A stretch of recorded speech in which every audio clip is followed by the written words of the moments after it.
তো আজকে আর না কাজে যেতে ইচ্ছা করছিল না, খুবই শরীরটা খারাপ লাগছিল বলছে রাতেবেলা ঘুমোতে পারিনি। আহ, ছেলেটারও একটু শরীর খারাপ চলছে, ওর কিছু না কিছু লেগেই আছে, তো ঘুমোতে পারছিলাম না। তো এখন আমার সকাল হয়ে গেছে, এখন প্রায় 10:30 11টা বাজতে চলছে, এখন পাচ্ছে প্রচণ্ড ঘুম। এরকমই হয় যখন কাজে যাওয়ার সময়, তখন বেশি আর ঘুম পায়। তো কাজে যাওয়ার সময়ও হয়ে এসছে। তো উঠে গেলাম তাড়াতাড়ি, উঠে সঙ্গে সঙ্গে মুখটা ধুতে হবে। তো welcome back to my another video. তো এই ব্লগটা খুবই ছোট একটা মিনি ব্লগ হতে চলেছে। তো তোমার ভাইকে একটু সাপোর্ট করে পারলে ভিডিও শেয়ার করে দিও, ঠিক আছে? তো চলো সব তাড়াতাড়ি উঠা যাক। উঠে রেডি হয়ে ফ্রেশ হয়ে যেতে হবে তাড়াতাড়ি দোকানে। কোনো খাওয়ার সময় হবে কিনা তাও বলতে পারছি না, তার কারণ হচ্ছে আমার ঘুম থেকে উঠতে আজকে প্রচণ্ড লেট হয়ে গেছে। তো ভাবছি আজকে যাব কি না করে, তো না যেতে তো হবে, কারণ দুদিনের কাজ আমার পেন্ডিং আছে। তো তারপর আমি এখানে দেখতে পাচ্ছ রেডি হয়ে গেলাম, ফ্রেশ হয়ে আমাকে বেরোতে হবে এখন দোকানে। তো আজকে না খাই যেতে হবে, তার কারণ হচ্ছে আম, তোমাদের বৌদিরও শরীর খারাপ প্রচণ্ড।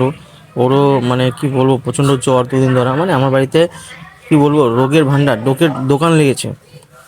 এই তোমরা দেখতে পাচ্ছ, এই যে আরেকটা রোগী, এই যে বিছনা যাচ্ছে, ও বলছে আমাকে ভিডিও কেন করছো, ভিডিওতে আমাকে নিও না, তোমাদের বডি ভিডিওতে আসতে কমফোর্টেবল না। তো তারপর দেখতে পাচ্ছ এই যে একদম দুষ্টুর রাজা, মানে দুষ্টুর মানে কিংও, এই যে ছেলেটা দেখতে পাচ্ছ, এই বাচ্চা ছেলেটা হচ্ছে দুষ্টু কিং। ও সারাদিন মানে ব্যাটারি সকালবেলা চার্জ হবে, তারপর আনলিমিটেড ও দুষ্টামি করতে থাকবে। তো আজকের মতো আমি ভিডিওটা এখানে শেষ করছি।